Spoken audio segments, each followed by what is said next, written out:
ముందుగా ట్రైలర్ చూసిన తర్వాత నాకు అనిపించిన ఫీలింగ్ ఏందంటే నాకు భలే ఇంట్రెస్టింగ్ గా అనిపించింది భయ్య.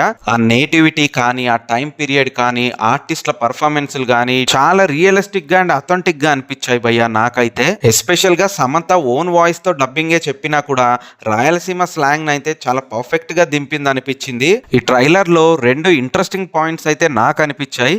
ఒకటేంటంటే ఫ్యామిలీ లేడీస్ మధ్యన ఉండే కంపారిజన్స్, అంటే చిన్న కోడలు పెద్ద కోడల మధ్య ఉండే కంపారిజన్స్, వాళ్ళ మధ్య ఉండే ఇంటర్నల్ కాంపిటీషన్ ఉంటుంది కదా, అది మంచి హ్యూమర్ వేలో ఈ సినిమాలో కనబడబోతుందని నాకు అర్థమవుతుంది. ఒక ట్రెడిషనల్ కోడలుగా ఇంట్లో అందరి నుంచి మంచి పేరు తెచ్చుకున్న క్యారెక్టర్ లో శ్రీముఖి అయితే కనిపించబోతుంది. ఇక ఆ శ్రీముఖితో కాంపిటీషన్ గా సమంత ఆ ఇంట్లో ఎలా నెగ్గుకొస్తుంది అనేది ఒక టైప్ డ్రామా అయితే, సమంత పాస్ట్ లో అసలు ఏం చేసేది, తను ఒక రా ఏజెంటా, స్పై ఏజెంటా, లేదా ఇంకేదైనా గ్యాంగ్స్టర్ బ్యాక్గ్రౌండ్, ఇలా ఏదో ఒక ఎలిమెంట్ తన పాస్ట్ లో అయితే ఉంది అని అర్థమవుతుంది, కానీ అది ఏంటనేది క్లియర్ గా ట్రైలర్ లో మాత్రం చెప్పలేదు. అయితే ఏదో ఒక వైల్డ్ ప్రొఫెషన్ లో ఉండే సమంత క్యారెక్టర్ ఎందుకు ఇలా ఊర్లోకి వచ్చి ఓ ఫ్యామిలీ మధ్య ఒక కోడల్లా మెదలాల్సి వస్తుంది అనేది కొంచెం ఇంట్రెస్టింగ్ పాయింటే.